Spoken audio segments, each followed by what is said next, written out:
Hello, friends, and namaste. Welcome to yet another session of Mahabharata Myths. Over the past 10 weeks, we have been telecasting episodes wherein we discuss various myths and misconceptions related to the greatest epic on the earth. So, we dealt with myths related to Draupadi, related to Duryodhana, related to Karna, related to Shakuni, Arjuna, and almost all the great characters of the epic.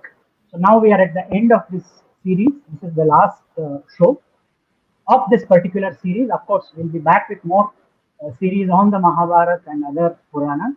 So, in this last episode, we are going to deal with a very interesting myth. So, before we proceed, so it's time to welcome Pranshu, my fellow co-host.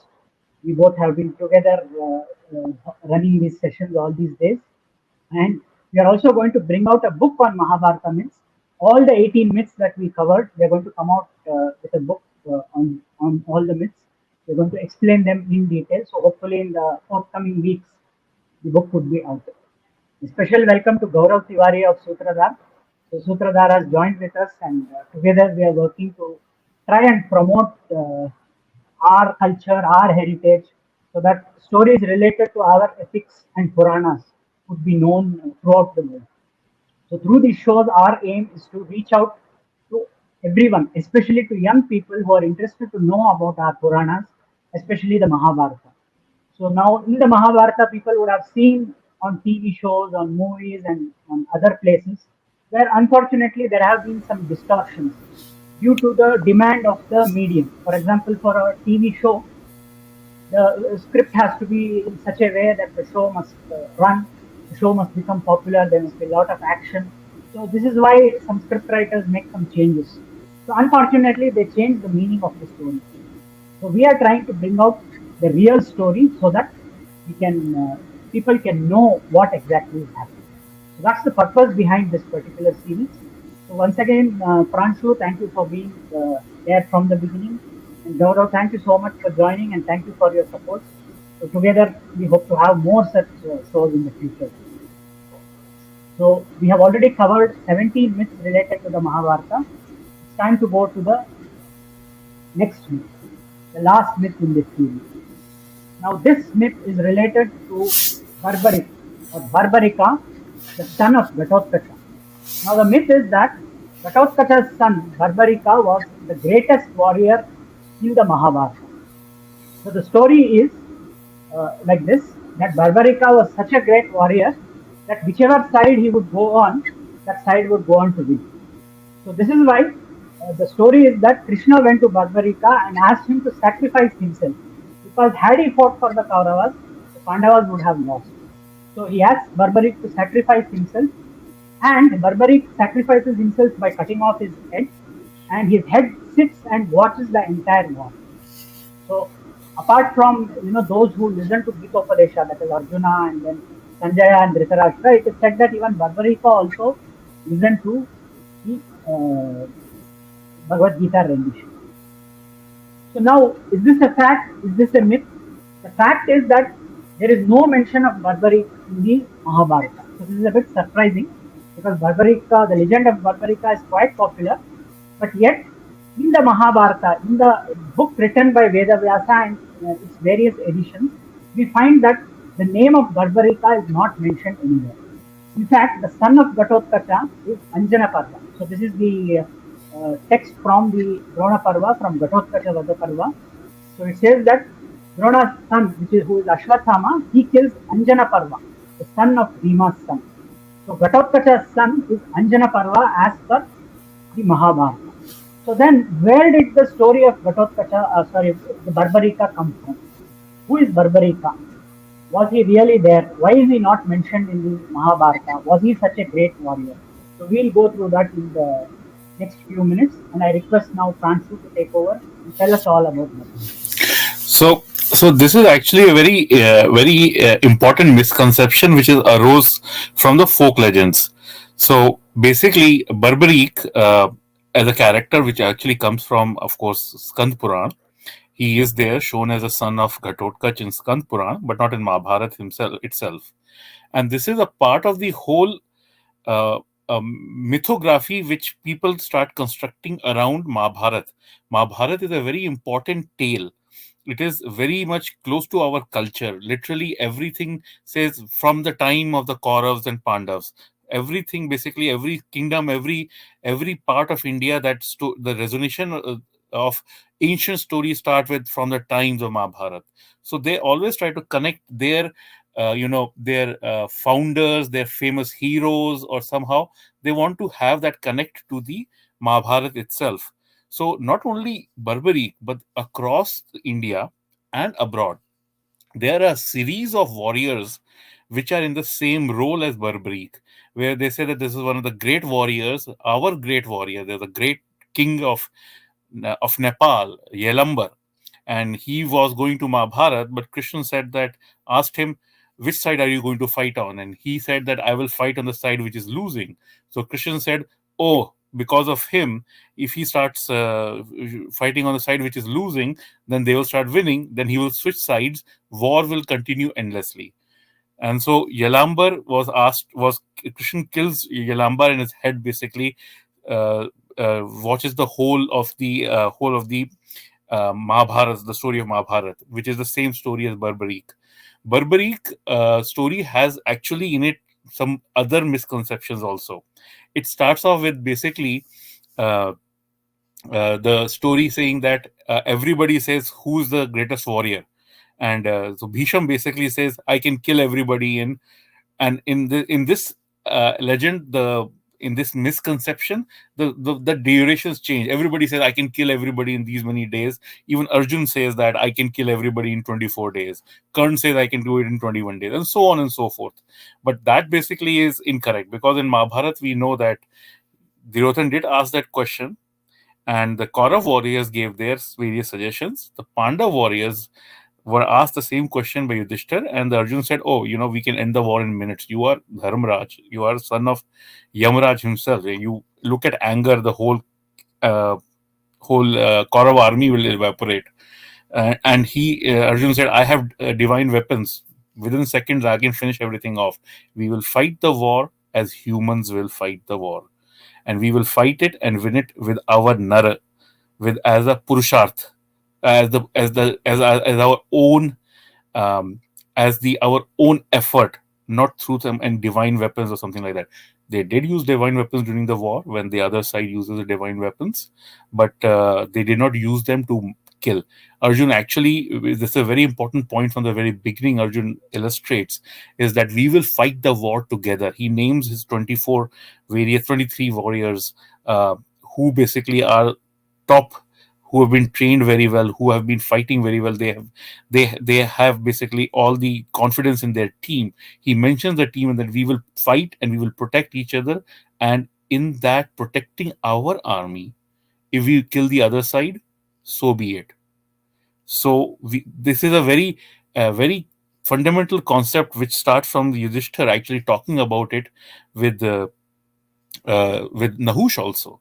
It's about basically uh, fighting without anger, fighting with Sodharm. Fighting for Dharm does not have the concept of anger in it. Yes, during the battlefield and everything, when they're fighting each other and they get hurt or something, so Bhim screams in anger and does and shoots arrows and all those. That is human reactions, because, and this is again illustrating the war was fought by humans, not by aliens or devas or himself. It was basically the effort from that. That was from very beginning. Even Duryodhan said, when Dhritarashtra said, how can we fight? They are sons of God, we cannot fight them at all. And Duryodhan says, gods will not interfere in human affairs. We will fight. The war will be done. That's one of the reasons how he convinces Dhritarashtra to allow the war to go through, is that he himself knows that Pandavas will not use their divine weapons ruthlessly. He also knows that if we fight the war as humans, everybody has an equal chance of winning, and that's what he illustrates to Dhritarashtra. Now, coming back to it, the start of this epic, Barbary can have this mini story which is there in Mahabharata, which is that everybody says, I want to fight the war and everything, which shows Chorus said, I will, and Arjun said, we will. And that's the concept. You have a team on one side and you have individual efforts on the other side. Everybody seeking glory on the Chorus side, Pandavas working to work together to win the war. The only one who basically threatened the Pandav throughout the 18 days of war was Shalya. The morning Shalya took command, he pledged all the Kaurav warriors, nobody will fight individual battles. Nobody will do that. Everybody will fight together as a team. If they fight for individual glory, then five Mahapatak and five Upapatak सबको लगेंगे. Everybody will get the worst of the story. So Shalya, uh, that's what actually is illustrated by Yudhishthir saying, I fought I have swam the oceans called Drona and Bhisham and Drona, but in the Gopad, in the cow's hoof water hole, or called Shalya, we might sink. And which again illustrates teamwork is the very important part. Now, that is the lesson which is there. Now, let's break the myth. Barbarik, the second part of the Barbarik story is that Barbarik says that I can be. So, Barbarik story comes out from a human aspect also, that we want to associate our great kings also. The second part of it is another myth which we already discussed. Sanjay was on the battlefield throughout the war. Sanjay was live commentator. He went back and then he basically told the story to Dhritarashtra. There was nobody who was watching it, like, as a and that is where probably this story started. That head of Barbarik washed the war completely outside, making a commentary on it, so that he basically is the witness, and which is again a human element, which got manifested over the centuries after Mahabharata was written, and Barbarik as a head was introduced. Not only Barbarik's head, we actually find that there are a lot of other talking heads. Now we open a TV channel and we find talking heads all the time. But so Iravan's head also basically in a southern legend. And this story is not only for Barbari, this story is also for Babru Sen. Everybody asks, oh, who is Babru Sen? So remember Bhim, when he was poisoned and he was sent, and he was basically, had a good time with Vasuki, and his group drank the power that gave him the power of 8,000 elephants and all that. He also married a daughter of Vasuki there in one of the southern uh, renditions of Mahabharata. It is not in Vyas Mahabharata at all. The son of that was Babru Sen. Babru Sen, obviously the name is you get recalled the name of Babru Vahan, the son of Arjun, and Babru, another name for Akrur in the epic. So Babru Sen is the Barbarik. So at one point in time, Barbarik was not only the grandson of Bhim, he was also a son of Bhim, who basically came and then watched it. We continue onwards in the temples from Himachal Pradesh. So the mountains, the Himalaya, they have basically three main ranges, which basically come from Kashmir, actually from Pamir, actually down to Kashmir, to Nepal, and I hope people are able to see right into the Purvottar Bharat. And so these are in three parallel lines. Between them, between these three tall mountain ranges, we have Shivaliks, we have Himadris, the Mahabharata range in between in Nepal. So the people who are in the valleys between these mountain ranges, their communications are actually across the length, not down south towards into the northern India and everything. Their communications are like this. So you see the stories of Ghatotkacha, Hidimba, and other such characters starting from Kashmir right down to Purvottar Bharat. And that's again the part. We have a local deity, local hero. He was part of Mahabharata. He went to fight, and Krishna made him a head. So that basically is a part of it. You go further in second century AD, the tale of Mahabharata actually went to Indonesia, where it was adopted, and there was changes done. Where we don't have one Barbarik, we have three Barbariks: Antaraj, Antasen, and Vishangini. Two of them are sons of Bhim. The third is a son of Arjun. All three of them are very heavily powered, which again is the second concept which is coming into play. Pandavas are sons of gods.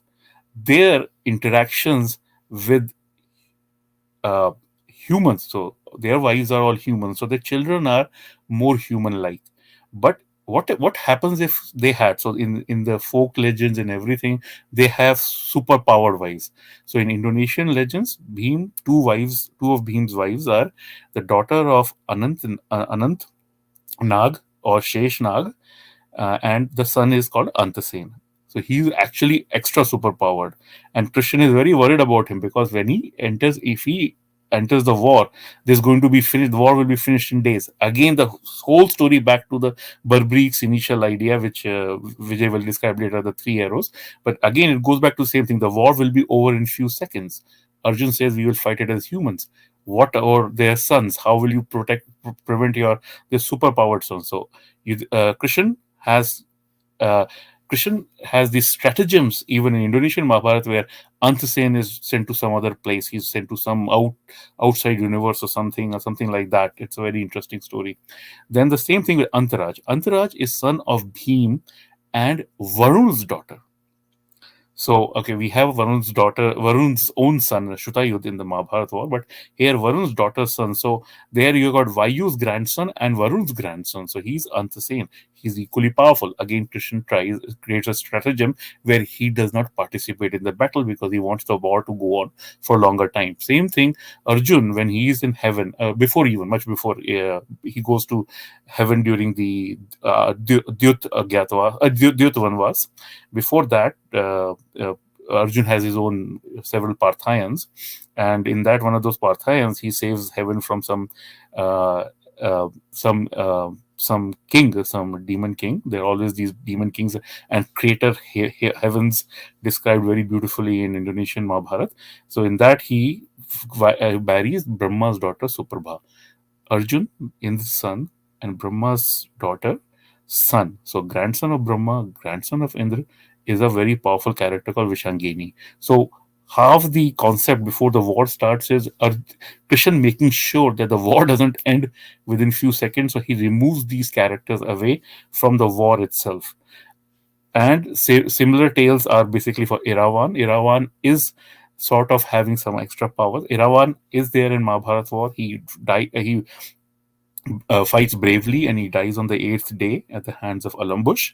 But he's also, again, the same way as Barbarik, uh, Khatushyamji is a concept, is a main hero of many such legends down south, of where basically they wanted to sacrifice a perfect person so that that perfect person basically is that sacrifice is made to bless for victory. This story actually is not only in our, it goes right across. It is starts off with um, Agamemnon having to sacrifice his own daughter as a perfect woman before the start of the Trojan War, because they were trapped, because the gods had trapped them on the island of Crete. The fleet cannot move from there. He had to sacrifice his daughter. The same concept comes here, that you do a sacrifice, and this is part of the, the whole Bali pratha and everything. So that all gets reflected in the people when they try to tell the story, and they try to take the name of Mahabharat to sort of justify or to connect these things to Mahabharata. Or even in Mahabharata, this was done. Bali was given in Mahabharata itself. So that part is there. And there is actually in Anushasan Parv and Shanti Parv, you will find that Bhisham does talk about that there used to be Narmed Yagya, but we don't do it anymore. Yug Dharma has changed, which is basically again telling that, the whole Narmed and even other. So the life is much more precious, and that basically is what Anushasan Parv and Shanti Parv is trying to say. But people read the first part, okay, made, you know, let's do the sacrifice. They don't read the whole story. That's the thing. Everybody just looks at Twitter version of each thing they want to see, right? They don't want to see the whole thing. So that's basically where the Barbarik story, Barbarik, Yalambar, Babru Sen, Irawan, all these stories come from. But as such, Burberry, and another part is, okay, people, there'll be a lot of people who will be complaining about this. So I'll just tell that part also. Jamini Ashwamedh Parv. So we actually, so Vyas had four disciples. All of them wrote their own versions of Mahabharata. We actually use the Vaishampayan version, which Vaishampayan tells to Janamjay, right? So Jamini also wrote one, as did Pal and Sumantu, and Shuk also. Shuk wrote a sort of a synopsis of 25,000, 24,000. They even said in the beginning of Mahabharata, he wrote one, but that's not available. None of those are available right now. Other than they said Jamini Ashwamedh Parv is available from the 8th century. Their texts we have. In Jamini Ashwamedh Parv, there is a son, another son of Ghatotkacha, Meghvarn, makes an appearance. And in Skand Puran, Meghvarn is the younger brother of Barbarik or son of Barbarik. So that's where, we have a funny connect here, basically. But again, Jamini Ashwamedh Parv is does not specifically connect Meghvarn to Barbarik also. So Barbarik only stays in the Skand Puran. Now, let's we can pass it on to Vijay, and Vijay can talk about the three and the five. I know. So, Gaurav, can you do a quick Hindi summary, and then we can pass it on to Vijay? Thanks Pranshu. I think last time बहुत सारे लोग बोल रहे थे कि हिंदी में बात करें, तो मैंने कहा चलो इस बार मैं हिंदी में बात कर लेता हूँ लोगों से। आज हम लोग बात कर रहे हैं बर्बरीक की। बर्बरीक की कहानी बहुत पॉपुलर है, स्पेशली राजस्थान और नॉर्थ इंडियन रीजन्स में। राजस्थान में खाटू श्याम के नाम से बर्बरीक की पूजा की जाती है। बर्बरीक की कहानी कहाँ से आई? बर्बरीक की कहानी महाभारत में नहीं है। अगर हम लोग महाभारत पुस्तक पढ़ेंगे तो उसमें बर्बरीक का मेंशन नहीं है। उसमें घटोत्कच के एक पुत्र का मेंशन है जिसका नाम है अंजन पर्वा, जो कि द्रोण पर्व के दौरान अश्वत्थामा के द्वारा मारा जाता है। उसके अलावा घटोत्कच के किसी भी पुत्र का महाभारत में मेंशन नहीं है। तो ये बर्बरीक की कहानी आती कहाँ से? बर्बरीक की कहानी आती है स्कंद पुराण से। स्कंद पुराण में भीम के पुत्र घटोत्कच, घटोत्कच के पुत्र बर्बरीक, और उसमें बर्बरीक और भीम का एक युद्ध भी दिखाया है जिसमें जब बर्बरीक को पता नहीं होता कि भीम कौन है। और महाभारत युद्ध के प्रारंभ में जब सब लोग एकत्रित होते हैं तो बातचीत होती है कि भाई भी दुर्योधन सबसे सवाल पूछते हैं कि कौन ये युद्ध कितने दिन में खत्म कर सकता है। तो भीष्म जवाब देते हैं कि हम इतने दिन में कर सकते हैं। द्रोण भी कुछ नंबर ऑफ डेज बताते हैं।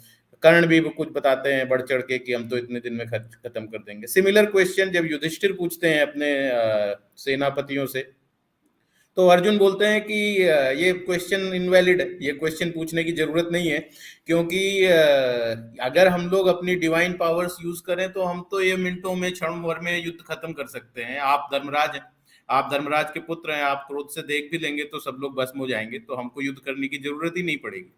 लेकिन हम लोग को अपनी डिवाइन पावर नहीं यूज करनी, हम लोग को ये इंसानों की तरह यूज करना है, युद्ध लड़ना है। और हालांकि महाभारत में इस बर्बरीक का मेंशन नहीं है, लेकिन जो बर्बरीक की कहानी हम सुनते हैं उसमें यहीं पे इसी मौके पर बर्बरीक से पूछा जाता है कि भाई तुम कितने समय में खत्म कर सकते हो युद्ध। और बर्बरीक फिर बताते हैं कि भाई मैं भी ये युद्ध, मैं तो 3 बाण से युद्ध खत्म कर दूंगा। और ये बात अभी हम विजय कृष्णन इसको और डिटेल में कवर करेंगे कि बर्बरीक के 3 बाण क्या थे और बर्बरीक ने वो 3 बाणों से क्या किया। उसके बाद कहानी आगे ऐसे जाती है कि श्री कृष्ण नहीं चाहते थे कि ये युद्ध डिवाइन पावर्स से लड़ा जाए और ये युद्ध में बर्बरीक जैसे योद्धा भाग लें। तो उन्होंने बर्बरीक को बोला कि आप मुझे अपना सर दान में दीजिए। तो बर्बरीक ने अपना सर काट के श्री कृष्ण के चरणों में रख दिया और श्री कृष्ण से बर्बरीक ने बोला कि मुझे लेकिन ये युद्ध पूरा देखना है।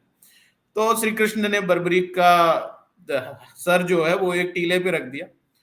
तो वहां से फिर वो सर जो है वो सर को ही काटा, और उसके बाद एक और वरदान दिया श्री कृष्ण ने कि तुम मेरे नाम से जाने जाओगे, मेरे नाम से पूजे जाओगे, और इसीलिए बर्बरीक को खाटू श्याम नाम से जाना जाता है। तो ये जो कहानी है, ये कहानी कुछ तरीके, मतलब एग्जैक्टली ऐसे नहीं, बट थोड़ा बहुत वर्जन आपका स्कंद पुराण में मिलता है। तो ये कंप्लीट मिथ मैं नहीं बोलूंगा इसको, मतलब कुछ तो है, इसका सोर्स हम ट्रैक कर सकते हैं। बट अगर हम वेद व्यास जी की महाभारत को कैनन मान के चले तो उसमें बर्बरीक का नाम एक बार भी नहीं लिया गया है। उसके बाद जैसे प्रांशु ने बताया कि ऐसा बर्बरीक अकेला कैरेक्टर नहीं है, बहुत सारे जो रिटेलिंग्स हुए महाभारत के अलग अलग रीजन्स में, अलग अलग जगहों पे, कि बाली में, इंडोनेशिया में लोगों ने महाभारत लिखी, नेपाल में महाभारत लिखी, सब ने अपने अपने बर्बरीक इक्विवेलेंट कैरेक्टर इजाद कर दिए हैं कि भाई नेपाल से कोई राजा थे, वो आ रहे हैं, वो बोले, श्री कृष्ण ने बोला कि भाई तुम कैसे युद्ध खत्म कर सकते हो, कहां से किस तरफ से लड़ोगे, तो उन्होंने बोला जो साइड लूज कर रही होगी हम उधर से लड़ेंगे। मतलब आप हर दूसरे दिन साइड चेंज कर रहे होंगे क्योंकि जिस साइड आप जाओगे वो साइड ज्यादा पावरफुल हो जाएगी और दूसरी साइड लूज करने लग जाएगी। सिमिलर कहानी बर्बरीक के लिए भी है। लॉजिकल तो नहीं लगता मुझे, बट है वैसी कहानी कि अदरवाइज प्रैक्टिकली कैसे होगा कि इधर से इधर, इधर the moment you come on this side will become stronger, you will have to switch side, you will just keep jumping from here and there. तो प्रैक्टिकली तो मुझे नहीं लगता कि ऐसा हो सकता है, बट ऐसे लेजेंड्स आते हैं, मिलते हैं। ऐसे ही बहुत सारे पांडवों के पुत्रों के बारे में प्रांशु ने बताया कि जैसे महाभारत के वेदव्यास वर्जन में नहीं, लेकिन जो रीजनल रिटेलिंग्स हैं उनमें बहुत सारे ऐसे डिवाइन पुत्र हैं पांडवों के कि अर्जुन के पुत्र, सॉरी, अर्जुन का किसी गंधर्वी या देवी से अप्सरा, अप्सरा से विवाह हुआ, पुत्रभा उससे है। पुत्र हुआ, तो उनके अंदर डिवाइन पावर है। मतलब जैसे भीम के विवाह किसी वरुण देव की पुत्री से हुआ तो वो डिवाइन पावर्स है उनके अंदर। इवन इरावान इरावान उलूपी नाग जनरेशन से आए और Iravan also had magical divine powers. तो ऐसे लोग जब वहां पे युद्ध लड़ेंगे तो वो फिर ह्यूमन तरीके से नहीं लड़ा जाएगा, फिर वो डिवाइन तरीके से लड़ा जाएगा और फिर वो धर्म युद्ध नहीं रह जाएगा। फिर वो देवासुर संग्राम की तरह हो जाएगा और वो फिर जैसे सतयुग में होते थे इंद्र और बाकी असुरों के बीच में तारकामय संग्राम और उस टाइप के। तो कृष्ण नहीं चाहते थे वैसा संग्राम हो, ऐसा कहानियों में बताया जाता है। तो इसलिए जो ऐसे डिवाइन प्लेयर्स थे जो युद्ध को ऐसा स्क्यू कर सकते थे, कृष्ण ने बोला कि भाई तुम लोग इस युद्ध में भाग मत लो। तो किसी का सर काट दिया जैसे बर्बरीक, किसी को कहीं दूसरे रियल में भेज दिया, किसी को कहीं और भेज दिया, किसी को तीर्थ यात्रा पे भेज दिया कि भाई तुम लोग मत पार्टिसिपेट करो, हम लोग आपस में निपट लेंगे। सो बर्बरीक के बारे में जो अभी तक प्रांशु ने बताया वो इतना है। और ऑनेस्टली प्रांशु ने जो बातें बताई इनमें से आधी से ज्यादा मुझे भी नहीं पता थी। तो thank you Pranshu. And I think now we can move to Vijay Krishnan. Vijay बताएंगे वो 3 मैजिकल बाण जिनके बारे में मैंने मेंशन किया था, वो देखते हैं 3 मैजिकल बाण क्या करते हैं, फिर मैं आपको वापस उसको हिंदी में बताऊंगा ताकि आप लोग आसानी से उसको समझ सकें। Over to you Vijay. Yeah, thank you everyone. Thank you Deepak ji, Gaurav, Pranshu ji. So, yeah, good afternoon everyone. I'll take on from where Pranshu left it. So, continuing with the legend of Barbarika and his powers.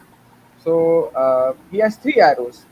In Rajasthan, where the cult of Khatu Shyamji is, is revered as Khatu Shyamji, or one, whose head was placed on a hill from where he viewed the entire war. So his specialty was he had Teen Band. He's known as Teen Bandhari. He has a lot of names, but the primal name is Teen Bandhari. Where did these 3 arrows come from? So as the local legends tell us, he got these 3 arrows from a group of deities known as the Ashtadeva. That is how the legend mentions it. Or in certain versions, it's known that Shiva, who is primarily Mahadeva, is the one who primarily gives the weapons in all of our Puranas or Itihasas, if you see. So Shiva grants these powerful arrows to them. Now let's come to what these arrows could do, or what made him so invincible that even Krishna had to interfere and kind of neutralize his presence. The first arrow would destroy all his opponents, the ones he had marked as opponents. The second arrow would mark all those persons or objects that he wanted to save. The third arrow would then, kind of destroy all the things that he had not marked. So, in effect, in 3 arrows, any confrontation, any battle would end. However, there was a condition to this, as Pranshu has mentioned. Barbarika promised his mother, Ghatotkacha's wife Morvi, that he'd fight for the weaker side. That is kind of a promise his mother took for him. And when he says this to Krishna, he says, I'll fight for the weaker side. So Krishna poses a counter question. So, okay, you start fighting for the Pandavas and they gain power. The Kauravas become weaker. Then what will you do? Then in that case, he says, I'll shift to the Kauravas.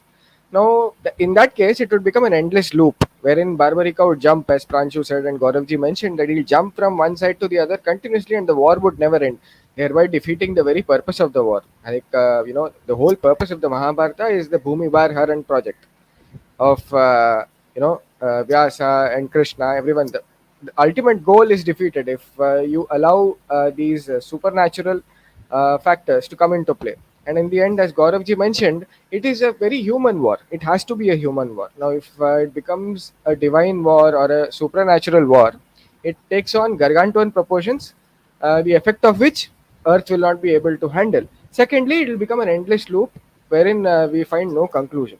So, Barbarika is a factor or a person who has to be neutralized or kept outside of the boundaries of the war. I think which is that is what kind of the legend also tries to tell us, that uh, unlimited power cannot kind of always solve the solution. And I'll come to that in the conclusion when we speak of these three arrows and the other powers that are conveyed to such warriors. Why does this kind of these legends crop up? Why do these legends crop up? Where in the common mind does do these legends find any source? So Barbarika's story and his three arrows are this. So these powerful three arrows, from a issue to solution point, Barbarika was the perfect warrior to finish the Mahabharata war. However, the Mahabharata is not only just about the eradication of evil or the eradication of the Kauravas. It's not a linear project. It is about establishing dharma. And as we have also said in earlier episodes of this series, it's about establishing dharma and establishing, bringing back a balance that had been disturbed in the events after the Dyut Sabha and the Vanvas and everything. So it's about restoring dharma. It's not about eradicating somebody that whom you think to be an opponent. It's not a mindless war or a battle, as most retellings and common talk tries to convey. Mahabharata is not a mindless, bloodlust inspired war.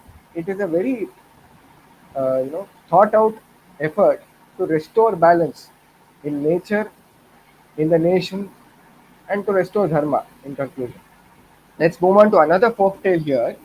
Similar to the Barbarika legend. This is of Panch Band. Now we have heard of 15 Band in case of Barbarika.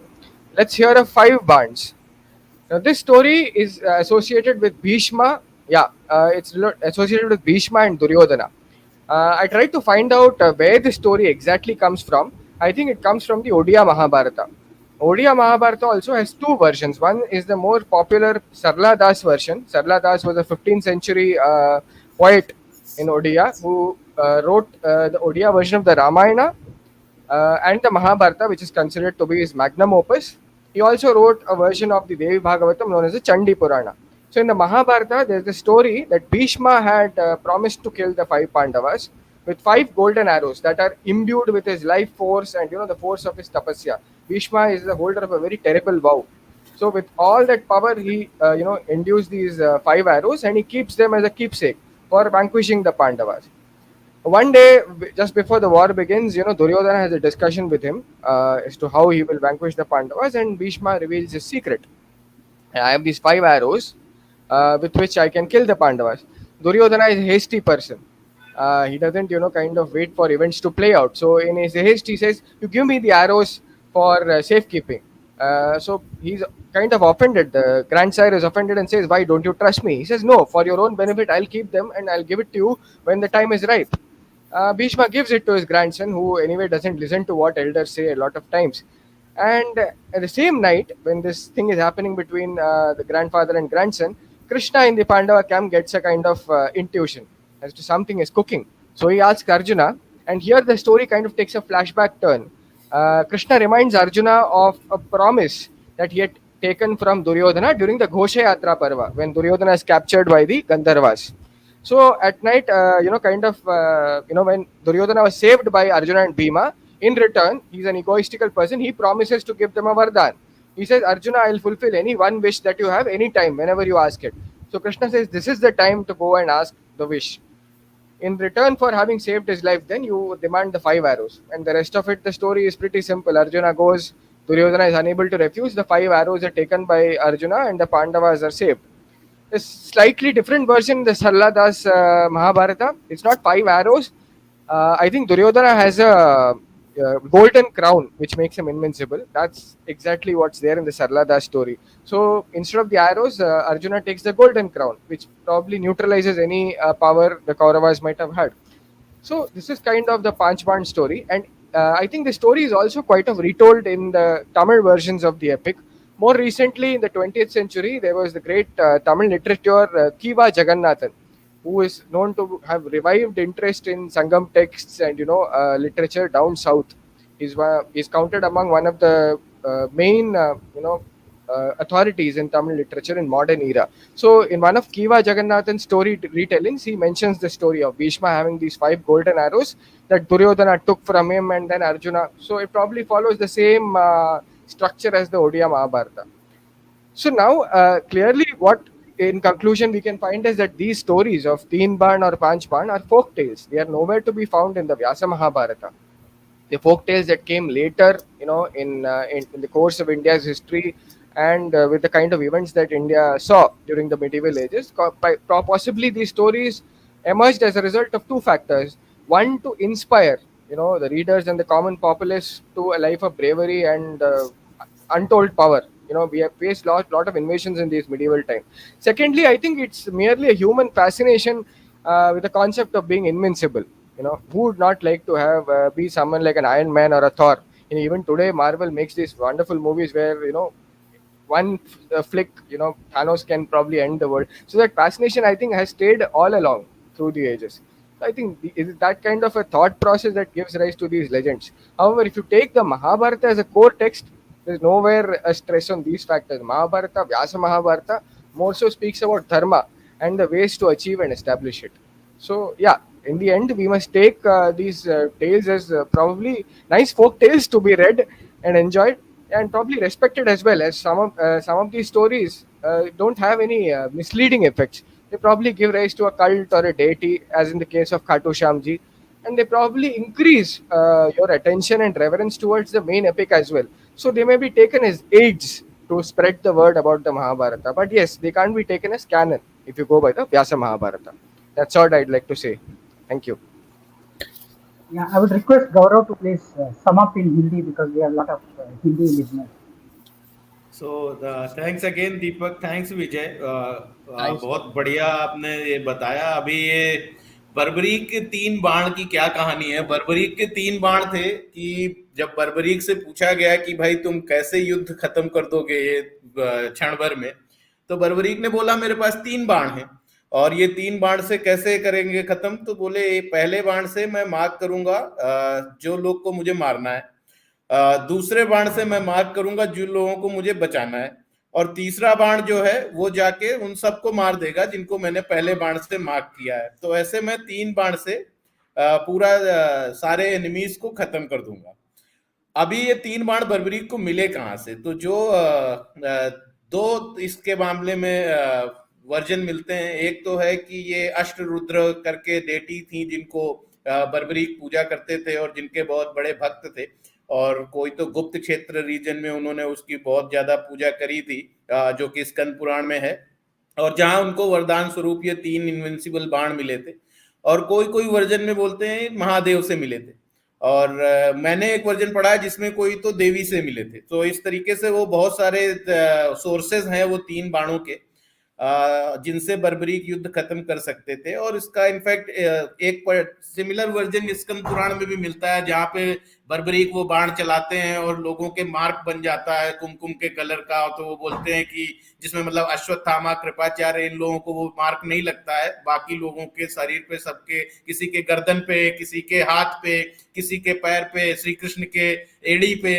तो basically वो पहले बाण से, स्कंद पुराण के version के हिसाब से, वो पहले बाण से आइडेंटिफाई करेगा कि वीक स्पॉट क्या है इनके शरीर का। तो जैसे श्री कृष्ण के एड़ी भी दुर्योधन की थाई, द्रोणाचार्य की गर्दन, ऐसे करके सबके वो वीक स्पॉट मार्क करेगा और फिर वो दूसरे बाण से तीर चलाएगा और सब लोग मर जाएंगे। उसमें स्कंद पुराण में 2 ही बाण है, एक्चुअली 3 बाण की जरूरत नहीं पड़ती उसमें, बट एसेंशियली ऐसा एक लेजेंड है। हालांकि अगर मैं इस बारे में सोचूं तो ये देन स्विचिंग साइड वाला सिस्टम मुझे समझ नहीं आता कैसे वर्क करेगा, क्योंकि अगर आपने 3 बार से खत्म कर दिया तो जिस साइड से आपने स्टार्ट किया वो साइड जीत गई, उसके बाद दूसरी साइड वीक नहीं हो, मतलब ये it will never work, right? Logically कैसे वर्क करेगा मुझे समझ नहीं आया, बट ऐसी कहानी है। और जैसे मैं लास्ट टाइम भी बोल रहा था कि हार्मफुल मिथ होते हैं और कुछ हार्मलेस मिथ होते हैं, तो इसको मैं हार्मलेस मिथ वाली कैटेगरी में डालता हूं कि इस मिथ पे बिलीव करने से किसी का कोई नुकसान नहीं हो रहा है। और इनफैक्ट जैसे विजय कृष्णन ने बोला कि इसमें बिलीव करने से कुछ लोगों का महाभारत के प्रति और एक क्यूरियोसिटी बढ़ रही है, लोगों को और जानने का एक इच्छा होती है और लोग उसको जानना चाहते हैं। और जो लोग ज्यादा मतलब उत्सुक लोग हैं वो शायद से इसको देख के पढ़ें, शायद से उनको और कुछ समझने को मिले, जानने को मिले, क्योंकि महाभारत का उद्देश्य केवल युद्ध नहीं है। इनफैक्ट जब लोग युद्ध की बात करते हैं तो मैं बोलता हूँ युद्ध के बाद भी दो मोटी मोटी किताबें हैं। तो अगर युद्ध उसका उद्देश्य होता तो चौथी किताब पे वो वेदव्यास जी खत्म कर देते, पांचवी और छठी किताब लिखने की जरूरत नहीं थी। मतलब अगर आप गीता प्रेस वर्जन की बात करें तो उसमें 6 बुक्स है, राइट, और 6 बुक में चौथी बुक के एंड में युद्ध खत्म हो जाता है। पांचवी और छठी किताब लिखने की जरूरत क्या थी? पांचवी और छठी किताब इसलिए लिखी है जो अनुशासन पर्व की बात करी, शांति पर्व की बात करी, अश्वमेध पर्व है, उसमें क्या है, उसमें यही कहानियां है। भीष्म पहले उसको ज्ञान देते हैं युधिष्ठिर को कि एक राजा को कैसे बिहेव करना चाहिए। अश्वमेध पर्व में आके नेवला कहानी सुना रहा है कि भाई एक भिखारी का दान तुम्हारे बड़े दान से ज्यादा महान है। तो इस समय इस तरह की कहानियों की जरूरत क्या थी अगर युद्ध ही महाभारत का उद्देश्य था? तो युद्ध महाभारत का उद्देश्य नहीं था। महाभारत का उद्देश्य था तो लोगों को बात बताना कि भाई किस समय कैसे कंडक्ट करना चाहिए। और आप जो बोलते हैं ना, हर तरीके की कहानी जो आप इमेजिन कर सकते हो वो महाभारत में मिल जाएगी। तो किसका कंडक्ट कैसा है और उस समय किसने कैसे एक्ट किया उसको काउंटर करने के लिए, कि आपके सामने एक भीष्म जैसे योद्धा हैं, आप उनको कैसे काउंटर करोगे? आपके सामने एक द्रोण जैसे योद्धा हैं, आप उनको कैसे काउंटर करोगे? उसमें धर्म कहाँ है, कहाँ नहीं है? अब कोई आया उसने 2 बाण से 3 बाण से युद्ध खत्म कर दिया, तो ये लेसन कैसे सीखने को मिलेंगे? तो ये लेसन ज्यादा इंपॉर्टेंट थे। तो इसलिए महाभारत में बर्बरीक का कैरेक्टर नहीं है। हो सकता है बर्बरीक रहे हो, मैं तो था नहीं, मुझे नहीं पता कि बर्बरीक थे कि नहीं थे, हो सकता है रहे हो। महाभारत से डिलिबरेटली हो सकता है उनको हटा दिया गया हो क्योंकि वो उद्देश्य फुलफिल नहीं कर रहे थे जो महाभारत का उद्देश्य था। आगे अगर हम बात करें 5 बाणों की, तो ये भीष्म पितामह के 5 बाण, मैंने भी ये मिथ रिसेंटली डिस्कवर किया, मुझे ये मिथ एक्चुअली नहीं पता था। तो इसमें इस मिथ के हिसाब से कहानी ऐसी है कि भीष्म पितामह 7-8 दिन युद्ध के हो जाते हैं और दुर्योधन को लगता नहीं है कि जीत रहे हैं। तो दुर्योधन एक रात भीष्म पितामह के पास जाते हैं और उनको खूब बुरा भला सुनाते हैं कि आप पक्षपाती हैं, आप पांडवों के हितैषी हैं और आप सही नहीं कर रहे हैं। और भीष्म पितामह नाराज हो जाते हैं और गुस्से में बोलते हैं कि कल मैं पांडवों को इन 5 बाणों से मार दूंगा। तो दुर्योधन बोलता है बड़ी अच्छी बात है, आप बताइए, आप मुझे आपकी बात पे विश्वास नहीं हो रहा। तो भीष्म पितामह उनको 5 गोल्डन एरोज दिखाते हैं कि ये देखो ये 5 एरो हैं और इनको मैं 5 एरोज को कल यूज करूंगा और ये पांचों पांडव इन 5 तीरों से मार दिए जाएंगे, तुम जब भी निश्चिंत हो जाओ। लेकिन दुर्योधन को हमेशा से लगता था कि भीष्म पांडवों से ज्यादा प्यार करते हैं, तो शायद ये कल इनका मन बदल जाए। तो भीष्म दुर्योधन बोलता है कि आप ये सारे जो तीर हैं ये मुझे दे दीजिए सेफ कीपिंग के लिए, क्योंकि कल को अगर आपके पास कोई आया, मान लो युधिष्ठिर आए और आपसे मांग के चले गए, तो आप तो ये दे दोगे उनको, तो कल मरेंगे कैसे पांडव? तो भीष्म से दुर्योधन वो तीर ले लेते हैं। अब वो तीर जब ले लेते हैं तो कृष्ण अपनी लीला करते हैं। कृष्ण अर्जुन से बोलते हैं कि तुम जाके दुर्योधन से ये तीर वापस तीर ले लो, नहीं तो कल तुम्हारा युद्ध खत्म हो जाएगा, युधिष्ठिर और तुम बाकी चारों लोग भी कल मारे जाओगे और तुम्हें कोई नहीं बचा सकता। तो अर्जुन बोलते हैं भाई दुर्योधन मुझे क्यों तीर देगा? तो श्री कृष्ण उनको याद दिलाते हैं कि भाई घोष यात्रा के समय जब गंधर्वों को आपने हरा कर दुर्योधन की को बचाया था, तब दुर्योधन ने आपसे बोला था कि एक वरदान आपको देंगे। तो उसको वो इवेंट याद दिला के तुम वो 5 तीर दुर्योधन से ले लो। अर्जुन जाते हैं और दुर्योधन से बोलते हैं कि भाई अभी मेरे वरदान का समय आ गया है और मुझे वो 5 बाण वापस दे दो। अब दुर्योधन ने वचन दिया था। अब समहाउ इस स्टोरी में दुर्योधन बहुत ऑनरेबल कैरेक्टर है, इसीलिए मुझे महाभारत से काफी कॉन्फ्लिक्टिंग लग रहा है कि ये शायद सही नहीं होगा, क्योंकि ऐसा दुर्योधन नहीं कर सकता। इतना ऑनर दिखाना होता तो यहाँ तक की नौबत ही नहीं आती। बट समहाउ इस कहानी में दुर्योधन ने दिखाया ऑनर और वो 5 तीर जो है वो अर्जुन को दे दिए। और उसके बाद मतलब वो तीर क्या हुआ वो किसी को नहीं पता, बट पांडव बच गए एसेंशियली क्योंकि वो तीर कल अगले दिन नहीं चले। अब ये मिथ क्यों है? जो मैंने बोला कि दुर्योधन पहली चीज तो इतनी ऑनरेबली एक्ट करे ऐसा पूरे महाभारत में समझ नहीं आता। ये आउट ऑफ कैरेक्टर बिहेवियर है दुर्योधन का। सरला दास, एक्चुअली सरला दास की जो कहानी है उसमें जरा वो प्रतिनायक वो जो होता है ना, प्रतिनायक विलन को एंटी ग्लोरिफिकेशन। हीरो, हाँ हाँ, हाँ। सो प्रतिनायक ग्लोरिफिकेशन जो है, टेंडेंसी जो आ जाती है, वो सरला दास की उसमें भी आती है। वैसे जैसे 5 बार की जो कहानी है, Indonesian version has a very interesting story in that कि on the 9th day of the battlefield, lot of war had already taken place, lot of people were injured and everything. In Indonesian Mahabharata, Arjun has around 20, I mean, has 41 wives named. I mean, 41 wives plus mentioned, 19 of them in named. There's a lot of children and everything. So they're all fighting. So the five of the sons of Pandavas, various, not only Arjun but others also, they're very injured and everything. So they don't actually go to the battlefield on the 9th day. On 9th day, because now they are not going because they are ill or injured. One of the Shrikandi is actually in that Indonesian Mahabharata. She is the wife of Arjun, and one of her sons has lost an arm and everything. So they basically, so basically Indonesian Mahabharata is much more like, you could say, a little gruesome, like it's describing in details what happens to the warriors in the battlefield and everything, and injuries and the treatment of injuries. So obviously somebody is trying to also capture some information that, shave your hair. Ghatotkacha shaves his hair because in wounds the hair doesn't fall and infect. A very interesting thing, because that actually during the World War II, the Polish army used to do that. They used to shave their hair so that it shouldn't fall in that. So it's something with it's all this information is sort of kept inside and sort of latched onto their versions of Mahabharata. Now on the 9th day, what happens is five of the younger sons who are not old enough to really fight well, they are they are not allowed to go to the battlefield. They take the armor and the helmets of their older brothers who are right now resting and are ill. So they take there and they go to fight. And Bhisham basically had said from the beginning, the day I am sick of killing, I will myself ask. He had told Shikandini that Shrikandi, she's called in Indonesian Mahabharata, that that day I will tell you when I'm sick of it, then you can go ahead and kill me. Basically, and he will go on to the Barsha. Yeah, but on the 9th day, when he's fighting, these five young princes, they come and they challenge him. He knows everybody inside out. He knows everybody who's a Marathi, who's a Ardharati, and everything. He tells that, right? So he understands. Okay, they can actually balance these five. They can balance these arrows of mine, and they can withstand them. And he shoots them. And to his horror, all five of them die. And that's when he realizes it's the younger kids who had come onto the battlefield. And that's when he goes. So the story here in Indonesian version is that's when he basically realizes, okay, you know what, I want to die, I don't want to live anymore. And then next day, Shikandi kills him, I mean, basically puts him on the Barashaya.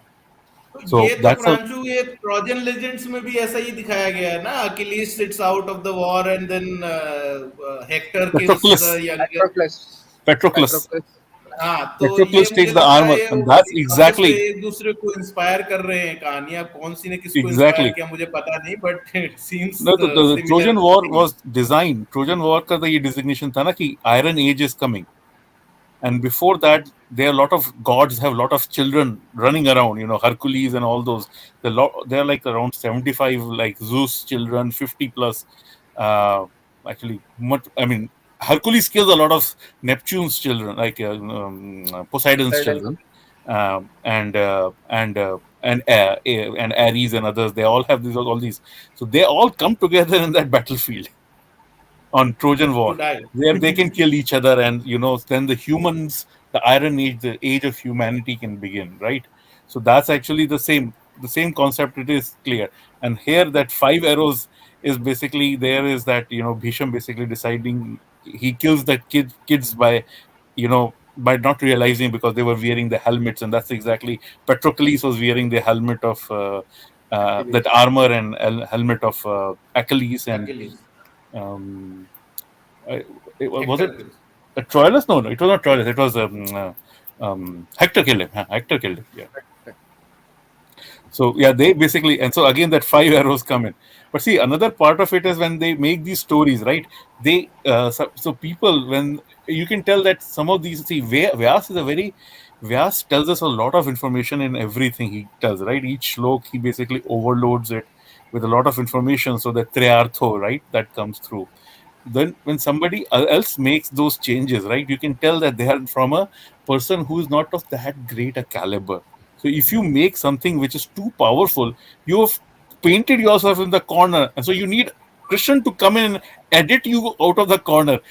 Krishna comes in and says, okay, you know, give me your head, right? So this is basically which tells you that where you're putting yourself in a corner, and then you. Now I'll give you a very good example, like Bhisham's 5 arrows. If Bhisham still used that arrow and used the first arrow on Yudhishthir has already been blessed by Yamaraj for victory. So Bhisham shoots that arrow, and Yamaraj doesn't go and collect Yudhishthir, right? He stays there. That's what I talked about, right? An immovable, like irresistible force meeting an immovable object. It will just continue going on forever. And that's again the idea. Then you are trapped in it. So somebody wrote that story up, then realized, oh, you know what? Yudhishthir cannot be killed. Bhim is son of Vayu. Arjun is son of Indra. They all have actually armors which cannot be broken, right? Now we have placed himself in a problem. Okay. Arjun goes at night and gets key. Okay, give me those 5 arrows because I saved your life. And again, that's the another concept of, like, Pandavas were the real Danvis of Mahabharata. They rescued Duryodhan, his whole family. They rescued every one of them and let them go. That hopefully they learn that lesson. And if you look at Mahabharata, only Shakuni learned that lesson, where he basically changed his stripes. They captured Jayadratha and then they let him go. Hopefully he learns that lesson. Jatasur, they had given Jatasur, shelter and as a part of their team, but Jatasur broke that compact, and then his son Alayud came, and on the 14th night he fought, and then Ghatotkacha killed him. So again, they try to do good whatever happens. That's what Gita they said, na? Karam karo, phal ki kamna mat karo. You do your duty. Neki kar darya mein dal. Let's look at the other way, right? Hatim tai ke saath sawal. Neki kar darya mein dal. Again, see, everything feeds into each other, and that's how these stories come out, and then they spread. So this again is the concept. Again, now the 5 arrows really are actually with another gentleman, Kamdev. And and of course, there's no real connect for those 5 arrows or something like that. So that is basically what is in the Purans and everything. It is there. So now, if we have given somebody 5 arrows for actually good, I mean, those 5 arrows basically are used for creation of the next generation, literally, if you think about it, right? So so that's always about srishti. So then somebody has to come up with an idea. Acha, 5 arrow Bhisham. Now think about it, the logic. Like, somebody will be writing, Kamdev, associated with Vilasta and everything, has 5 arrows. Now let's put it in the hands of. So I think some of these stories may be, and as I said, they're so not really badly written. They may be ironical. Instead of Kamdev, you put it in Bhisham, who's totally away from Kam, and he has 5 arrows also, right? So this may be an ironical twist. Like, we don't know what the origin, like what Sarla Das might be even trying to be ironical here, and he has been there. See, one of the other stories which comes out of it is that Ghatotkacha, for example, when we're talking about Barbari, we should talk about Ghatotkacha. Ghatotkacha insulted Draupadi, and so he was cursed, and all these fake stories that they keep on coming up, as Gaurav, you had mentioned in the Yes. video, right? So these are just kept on adding. Now, that actually story also comes from Sarladas, that both of these ladies, Draupadi and Hidimba, had a fight in the court, and they cursed each other's children. Now, no mother will do that, and that could be Sarla Das's uh, own some logic or some other point he was trying to make, which is now lost over the ages. That there's no commentary which is there to illustrate what Sarla Das was trying to tell us here. Now it becomes a fake story, and then it basically propagates as a myth. Now, if you look back to that story itself, right? Ghatotkacha helped all the time. He was there when Draupadi fell ill on the mountain. He was the first one to respond back, and he was there till the end part of it, right? So obviously that is not there now in Skand Puran, which we are talking about, right? The Barbaric story.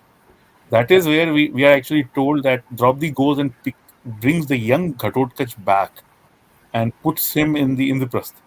And when Krishna is there and Krishna says, "I'm heading out to fight Narkasur," that's when he takes Ghatotkacha with him, and Ghatotkacha meets Morvi, daughter of Murudyate, who was one of the main commanders of Narkasur. So the barbaric story itself has a bunch of these sidelines which actually contradict other myths, which basically creep up, right? So if you use Kand Puran also, you can actually break some of these myths. So that's and I think आप इसको हिंदी में भी गौरव बता सकते हैं. आप प्रांशु, आपने इतना सारा बताया कि मुझे हिंदी में बताना बहुत कठिन होगा, बट एसेंशियली मतलब ये है कि जो ये मिथ है, अगर हम इनको आपस में भी देखें तो ये आपस में एक दूसरे को ही कंट्राडिक्ट करने लगते हैं, क्योंकि जो लोग ये मिथ बिल्डिंग कर रहे हैं उनका टैलेंट व्यास जी जितना टैलेंट नहीं है। एसेंशियली व्यास जी बहुत टैलेंटेड है, उन्होंने छोटे छोटे श्लोक में इतनी इतनी इंफॉर्मेशन लिख दी है कि किसी कम टैलेंट वाले आदमी के लिए वो चीज मिमिक करना आसान नहीं। तो अगर कोई और ये चीज लिखने की कोशिश करता है तो वो पकड़ में आ जाता है। तो अगर जो जो कीन ऑब्जर्वर है, जो बहुत जिसने महाभारत स्टडी किया है, अलग अलग वर्जन्स पढ़े हैं, उनके लिए ये मिथ, जैसे पिछले उसमें किसी ने पूछा था कि आप कैसे जज करते हैं कि मिथ क्या है और सही क्या है, तो ये एक बहुत अच्छी ट्रिक है कि व्यास जो लिख रहे हैं उसको आप अगर पढ़ोगे और किसी और ने कुछ लिखा है, आपको वो पढ़ मतलब अगर आप संस्कृत टेक्स्ट समझते हो, आपको पढ़ के डिफरेंस समझ में आ जाएगा। आप खुद ही बोलोगे कि ये दो अलग अलग लोगों ने लिखा है, ये सेम नहीं हो सकते। तो तो ऐसे आप अगर लेट से अगर 5 तीर वाला 5 बाण वाला भी अगर एग्जांपल ले, तो जैसे प्रांशु जी ने बोला कि जो मिथ बिल्ड कर रहे होंगे उन्होंने कामदेव के 5 बाणों से प्रेरणा ले ली होगी कि अगर It could be कामदेव के irony. पास 5 बाण है तो किसी और के पास भी 5 बाण हो सकते हैं। वो कोई और कौन है? भीष्म, जिन्होंने काम से मतलब पूरी जिंदगी दूर भागते रहे। तो ये एक बहुत ही फनी तरीके से आप कोई चीज बता रहे हो, लेकिन अगर आप उन्हीं चीजों को आपस में जोड़ के देखोगे तो वो तार जुड़ते नहीं है, वो कहीं से गांठ लगी हुई दिखती है। एसेंशियली हिंदी में अगर बोले तो आप मतलब एक कॉन्सेप्ट नहीं है, वो गांठें दिख जाएंगी आपको, और वो जो गांठें दिखेंगी उससे आपको पता लग जाएगा कि ये सही है या ये मिथ है। तो जैसे इवन घटोत्कच का आपने जो उदाहरण लिया कि बीच में जो मैंने वो वीडियो आपको भेजा था यूट्यूब का कि घटोत्कच को द्रौपदी ने श्राप दिया और हिडिंबा ने द्रौपदी के पुत्रों को श्राप दिया एंड ऑल दैट। अगर आप घटोत्कच के कैरेक्टर स्टडी करो तो वो आपको समझ में आ जाएगा कि ये पॉसिबल ही नहीं है कि जब द्रौपदी वॉक भी नहीं कर पा रही थी तो फर्स्ट पर्सन हु केम, जो आया सबसे पहले द्रौपदी को अपनी गोद में उठा के लेके गया, वो घटोत्कच था।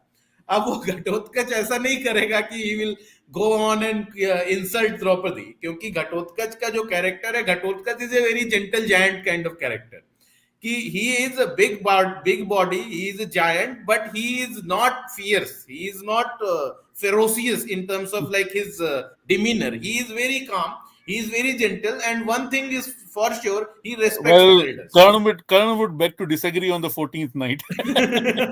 हाँ, वो रात में मूड बदल जाता है, एटलीस्ट दिन में नहीं है।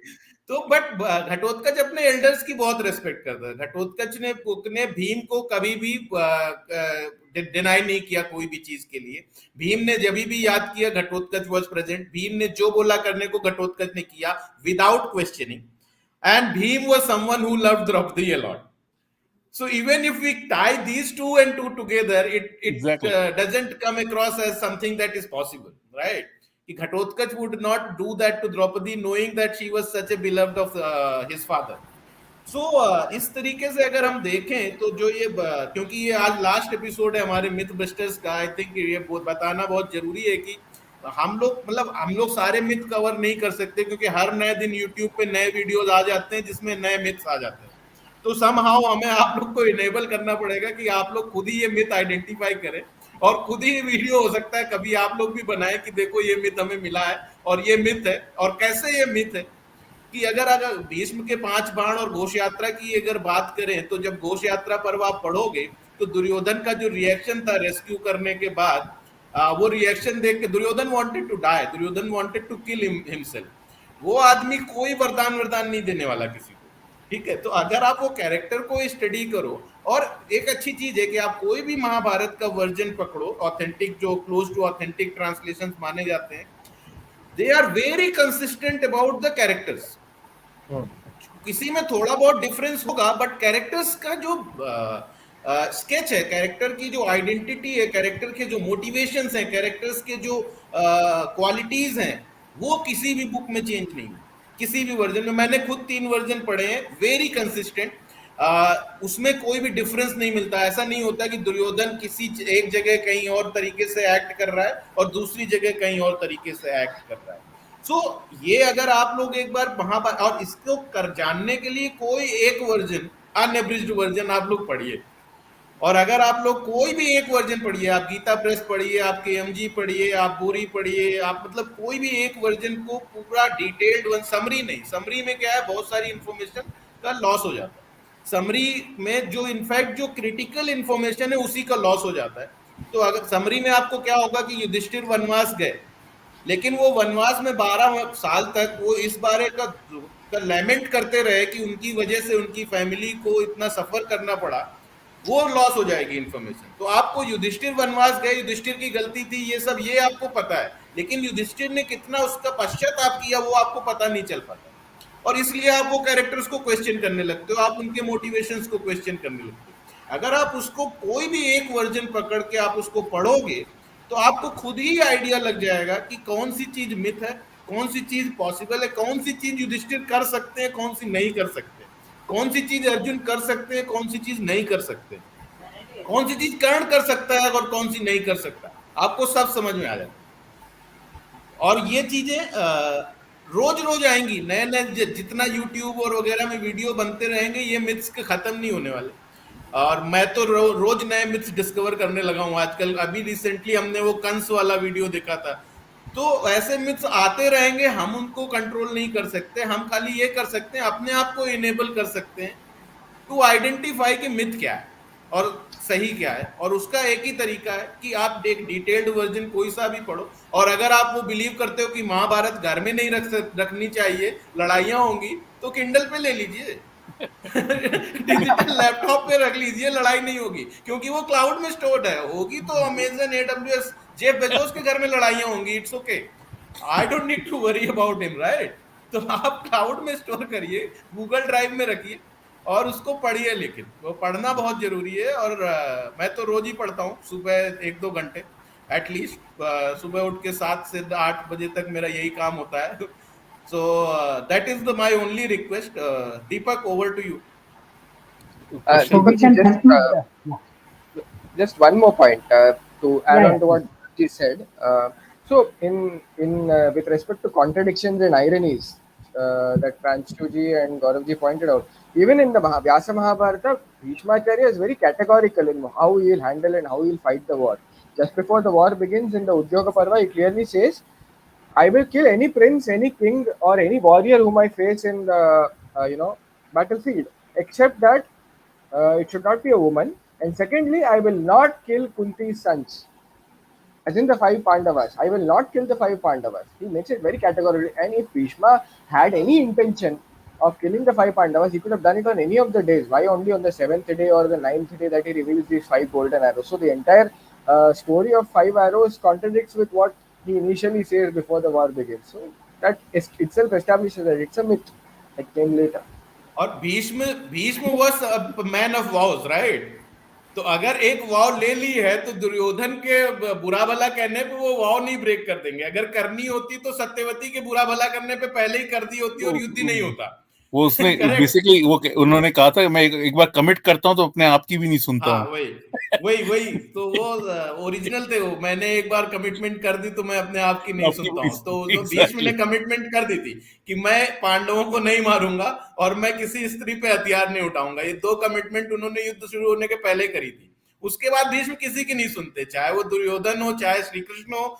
भीष्म किसी की, वेद व्यास किसी की नहीं सुनते भीष्म। अगर वही मैं बोल रहा हूँ, अगर उनको सुननी होती तो आफ्टर विचित्र वीर से डेथ सत्यवती ने उनको कितना कन्विंस करने की कोशिश करी थी कि भाई ये अंबा अंबालिका है, यंग है, चाइल्डलेस है, तुम इनके साथ पुत्र पैदा करो या तुम दूसरी शादी करो। आप सत्यवती वॉज तो कि किसी भी तरीके से लीनियज आगे बढ़े, राइट, येन केन प्रकार है वो चाहती थी, बट भीष्म डिड नॉट बस।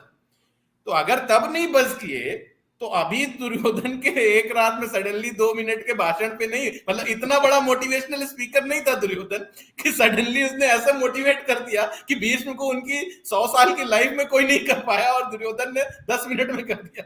आपने अभी सबको बोला है कि महाभारत डिटेल में पढ़े, दुर्योधन इतना वाइन करता है कि I am sure after certain point, हाँ बेटा मैं कर देता हूँ। अरे भैया चुप हो जाओ।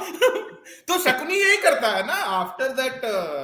जब ये राजसूय यज्ञ से वापस आ रहे होते हैं तो शकुनी का लिटरली यही है कि वो मैं तो मर जाऊंगा, मैं तो जी ही नहीं सकता, मैं तो जलन से मरा जा रहा हूं, मेरी तो खाने पीने की इच्छा नहीं हुई। तो शकुनी बोलता है अच्छा ठीक है, मरो मैं मैं कुछ करता हूँ, मैं तुम एग्जैक्टली। इनको दूध पे बुलाओ। मतलब शकुनी का प्लान नहीं था ये, राइट। दुर्योधन मैं तो मरी जाऊंगा, शकुन दुर्योधन 5-6 जगह ये करते रहता है कि मैं तो मरी जाऊंगा, मेरे से तो कुछ नहीं होगा, मैं तो उनकी जलन से मरा जा रहा हूं, मेरे से तो उनका वैभव देखा ही नहीं जा रहा है। That is when Shakuni says no कि भाई ठीक है चलो द्यूत पे बुलाओ, मैं एक्सपर्ट हूँ। युधिष्ठिर खाली बोलता है, खेलने का शौक रखता है, but he is not an expert. मैं उसको अच्छे से हरा दूंगा, सारा उनका संपत्ति जब्त कर लूंगा। करेक्ट। तो दुर्योधन की वाइनिंग से शकुनी तो कर सकता है, बट भीष्म करे मतलब थोड़ा डिफिकल्ट है। राइट। सो Okay, या so with that, we come to the end of this particular myth, and it's also the end of this particular series on Mahabharata myths. But we'll be back with more series about the Mahabharata and about our great epics. And like Gaurav and Pranshu and Vijay were saying, that there are many other myths related to the Mahabharata. We cannot cover everything because of the lack of time. So we took 18 myths as a sample. 18, as we know, is a very special number for the Mahabharata. So during this course, we also covered other myths. So if you come across any myths, please do feel free to share it with us so that maybe in a future episode we will take it up, or on social media we will reply to this, because Gaurav through Sutradhar is already sharing Yes. a lot of So such myths. He's in doing our quizzes. app, Yes, we have started a series, weekly series called Mythbuster Mondays. So every yes. Monday we release a video with evidences, and wherever we can find the original source where the myth originated from. सो ये 2 से 3 minute के video होते हैं, तो आपका ज्यादा समय waste नहीं होगा, आपको 1 घंटा हम लोगों को सुनना नहीं पड़ेगा। 2 से 3 मिनट में आपको समझ में आ जाएगा कि आप क्या भ्रांतियों पे विश्वास रख रहे थे और क्या सच है। और हम उसमें पुस्तक के स्क्रीनशॉट वगैरह भी देते हैं ताकि, और उसमें श्लोक नंबर और वो सब भी मेंशन्ड है कि अगर आपको हम पे बिलीव नहीं हो रहा है, क्यों करें बिलीव, मत करिए।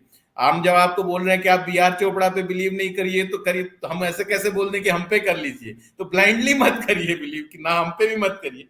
वो आप स्क्रीनशॉट पे देखिए, वहां पे श्लोक नंबर है, वहां पे पुस्तक नंबर है, वहां पे क्या सोर्स मटेरियल हमने रेफर किया है, सारी डिटेल है। आप वो पुस्तक जाके खुद पढ़िए। हम तो यही चाहते हैं कि सब लोग पढ़ें।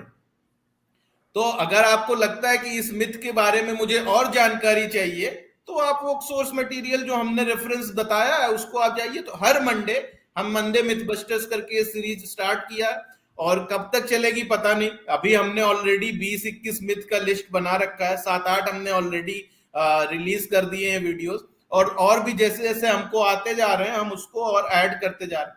तो अगर आप लोग को कोई मिथ आते हैं जिनको आप चाहते हो कि उसका सच्चाई आपको पता लगे, तो हम उसको अपनी सीरीज में इंक्लूड करेंगे और उसके भी वीडियो बना के डालेंगे। और ये छोटे छोटे वीडियो आप व्हाट्सएप पे शेयर भी कर सकते हैं, ताकि अगर किसी और को आपके जान पहचान में इन मिथ पे बिलीव है तो आप उनका मिथ भी बस्ट कर सकते हैं कि भाई Draupadi was not the one who laughed at Duryodhana, for example, right, very popular myth. And this essentially was the first one we picked because I believe that this is a very dangerous myth, And initially we are picking up the ones which I believe are very dangerous for the overall construct of our society, like jati pratha. Like the second one we picked was why the Dronacharya never refused education to Karna because of his caste, or Dronacharya did not refuse education to Eklavya because of his caste.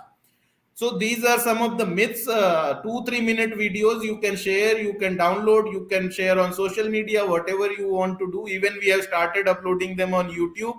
So the idea is it should spread to as many people as possible, or if nothing, let it encourage your curiosity to explore more. So that's the idea, and hopefully we will succeed to some extent in that purpose. Actually, Before quickly, we close, there is one question which has yeah, come on Twitter. So this is related to one of the previous myths. That was Sanjaya providing live commentary. So during that time, we were discussing that the war may not have happened for exactly 18 days. It could have been more than that. So one of the viewers on Twitter has asked that if we consider that the war took place for around 40 days and Bhishma survived for 50 days. The war started in Margashira and then it would have ended in Uttarayana. So how does this time calculation go? That is a question which has been posed, and I think Pranshu would like to take it up. right. So one thing is that if the war had happened in 2021, March started on November 20th, and Bhisham Jayanti is on February 20th. It's 92 days actually. So if you take about it, if 50 days of Bhisham and 42 days of war, 92 days is actually, it would have happened if 2021. But no, that is not the right answer here. This is just a happenstance that this in 2021, the dates sort of match up like this. The idea why whenever Sanjay would go back and tell Dhritarashtra, so he basically okay. So there are four points. Okay, there were 18 battles definitely, because the 18 battles have been described. 18 and a half, taking the 14th night where the battle continued through the point. After the 10th day, Sanjay travels back 200 kilometers back to Hastinapur on a fast chariot, whatever, tells the whole story to Dhritarashtra, whatever time he takes to narrate it. And basically, Bhisham Vadh Parv has been written down in one Parv. Mahabharata, in the beginning itself, we are told that Mahabharata is written down over 3 years. Now, the scribe can be Ganesh or whoever was the scribe. Ved Vyas dictates Mahabharata for 3 years, 1080 days. There were 360 days was the year, Savana month, Savana year. And so 360 days, so 1080 Mahaparv for Parv for 60 lakh shlokas. For us, 100 Parv in the northern edition, 98 in the southern edition are preserved. Northern edition is 86,000 shlokas, the southern edition is about 103,000 shlokas or something like that. So that is, so even Vyas's dictation of Bhisham Parv takes one day. One Parv, Bhisham Vadha Parv. So basically, what we are looking at here is that there were gaps between the war and the battles. It might be on like even several other battles also. Now there's a conversation between between Krishna and Karna, which is actually put inside the Udyog Parv, where he says the war is going to start in 6 days. The war didn't actually start in 6 days. It takes actually, in the descriptions which on the chapters which follow, it takes more than 23 plus days. So now, how do we come up with an idea? It took 42 days for war. Balram leaves before the start of the war. Immediately before the start of the war, Balram leaves. Next day, the war starts. He comes back after his complete pilgrimage of 42 days, and he comes back on the 18th battle day afternoon to see Duryodhan and Bhim engage in battle. Balram has been gone away for 42 days. The battle has happened. The battle has battles. 18 battles has happened, and that's where the 42 days come into the picture here. Now, the second part is why all this confusion comes through, because in Mahabharata across the whole time, four calendars are used. The four calendars are described. There's a solar calendar, Saur calendar, Saurya calendar. There's a Savan calendar. There's a Chandra calendar, and there's a Nakshatra calendar. Each calendar has five types of years. The five types of years are described: Avantisar, Bibitsar. I'm not pronouncing it correctly, but uh, those five constitute a yuga of that. A Saur yuga has 60 months. A Savan yuga has 61 months. The Chandra yuga has 62 months, and Nakshatra yuga has 67 months in 5 years. So that actually also is reflected when Arjun actually fights on Virat. Duryodhana asked the question, has 13 years happened? And Bhisham says, yes, 13 years already happened. He is actually talking about in all the four calendars. Other places, it's actually mentioned that 13 years, 5 months, and 6 days have elapsed. Because in Nakshatra calendar, 5 months and 6 days. Yudhishthir was going very, very correctly that he is following everything. Nobody can say, oh, I use the Nakshatra calendar so I can shave off, like, several months from my whole exile period. Yudhishthira did not do that. He went for the complete lesson here. But again, wherever the time references are made across Mahabharata, there is a problem because you don't know which exact time reference they're using. Gandhi was with Arjun for 65 years. After the war, it is said that 36 years after the war, Krishna departed the earth and then Arjun gave up Gandhi. So if Arjun gave up Gandhi for 36 years, that means he had the Gandhi for 29 years before that. So we have a time connection here. Kandav Prasth happened 29 years before the war. But in another place, when they are having conversation, Sanjay and Dhritarashtra says 33 years have elapsed since the Khandav one. But 29 solar years are 33 nakshatra years. Or the 36 years after are nakshatra years, and which are 32 solar years. So we don't know, but so we have we have the numbers given at various places, but we don't know exactly how basically those numbers are corresponding to which of these months. So that's where again the next thing. When is Uttarayan? Uttarayan around 1500 BC used to happen around 17th to 21st December. Right now, Uttarayan is also 21st. But Bhisham Jayanti, which is basically when Uttarayan was celebrated at one point in time, it was 14th January. Another place it is 20th January, 20th February, because Makar Sakranti is sometimes confused with Uttarayan. Makar Sakranti was around 20th to 30th December 3,500 to 4,000 years back. Now it is around 14th of January, and so we have actually a Bhisham Jayanti celebrated on Makar Sakranti because they think it's Uttarayan. So this is where the confusion comes in. The main point is that Bhisham was on Banashaya for 58 days. Now, if the war had just happened 8 days after on the 10th day, 10th calendar day, the Bhisham falls, and 18th calendar day, Duryodhan falls. Let's on that 18th night the Soptic Parv happens. Next day Sanjay is sent. He goes, takes 2 days, gets Dhritarashtra and Gandhari back by the 21st or 22nd day. You have all the rituals completed for the people who have died and everything. Maybe another day, 23, 24 days have happened. Then Pandavas go to Hastinapur. There's a coronation, and for 35 days, Yudhishthira totally forgets grandpa. He comes back on the 50th day, and then they have this conversation. Now, and for 6 days, and obviously it's more than 6 days because, again, uh, in both the Parv, Shanti and Anushasan Parv, it takes 5 days, 5 Parv for Vyas to dictate their conversations. The conversation might have taken a longer period in that. So again, most likely what has happened is that the war period from the beginning to end using Balram as our baseline here was 42 days, and 16 days after that, basically, or calendar days after that, is when Bhisham expired, because it doesn't make sense that Yudhishthir would then abandon grandfather for 35 days, go away, and then come back. And again, we know that Vyas does it in 5 parv: apad dharm parv, dan dharm parv, Rajdham Parv, and then Bhisham, Sargarohan Parv, right? So those 5. So he's dictating in 5 days. So obviously the conversation was longer. And I actually say somewhere that the conversation was at least 6+ days, 6 to 8 days.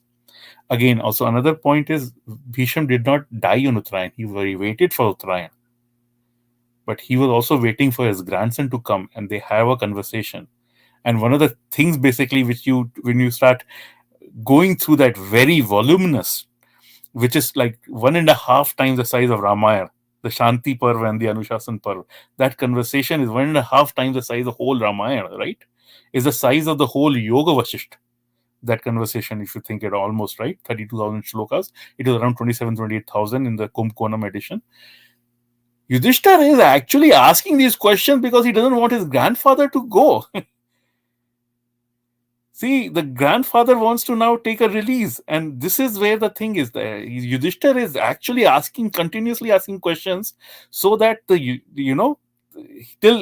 where he basically realizes that maybe it's time to let him go. But this is the time. It's basically those 7-8 days is this grandson trying to make sure, trying to just convince himself he should let the grandfather go. So this is another part of it. So when did he exactly die is not very clear. And so our contention that the war has to take more than that is because Sanjay did go back every time. He went back after Bhisham's death. He went back after Drona's death. He went back after Karna's death. Maybe he went back after Karna and Shali's death because in the beginning of Karna Parv, the warriors who had died, he described some of them died on the 18th day. So maybe he went back 3 times here. And there is another big gap. When Abhimanyu is dead, Abhimanyu dies, they send for Subhadra and Uttara and Draupadi from the Uplavve. They have been left in Uplavve. It is 200 miles away. It takes longer than Hastinapur. Hastinapur is closer than Uplavve. Their headquarters were much more closer. Well, still 100 miles away, right? But the thing is, they traveled, and so that's why we have this big filler in between after Abhimanyu's death, where when Narad comes in and talks about the 16 great kings and their those 16 kings charitra is described there, and so there's a filler there basically where another indicator, as we're talking about the various time indicators. On the 5th day is a full moon. On the 14th night, the moon rises at 3 a.m. Take any calendar. Full moon night and the moon rise, you take the calendar through 27 days have elapsed actual physical 27 days between the 5th battle day and the 14th battle night. 27 days have to have elapsed for the moon rise to be described that way, unless there's an error, and which could be part, it was copied over many years, right? The texts don't survive. We have a lot of rainfall. It's not the Egypt or something where the papyrus lasts for thousands of years and then it is dug up and you can still read it and properly. India, the humidity kills the books. You have to rewrite it.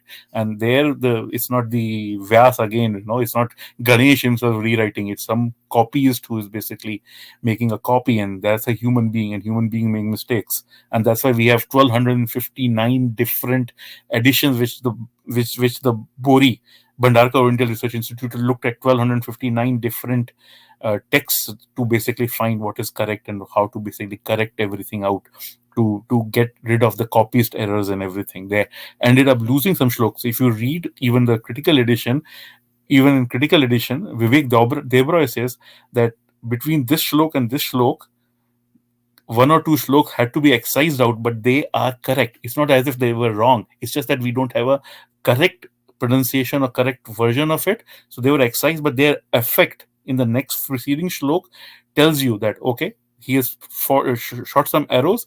They have broken some things. In between, there's another shlok, which basically, if you look up Gita Press or KMG, the other information is given in there. So basically, there is a continuity. But that shlok, unfortunately, we don't have the perfect version of it, so they would keep it out and put it in sort of a um, uh, like an appendix to the critical edition. So so going back to it, uh, the answer should be that yes, Bhisham was on Banshaya for X number of days. I would say 58 is very, I mean, is a commonly given figure, so we have to accept it. And the other part is that yeah, the war has to be longer because other things cannot match up. Your 13-day before the start of the war, the um, 13-day Amavasya, right? The quick Amavasya, right?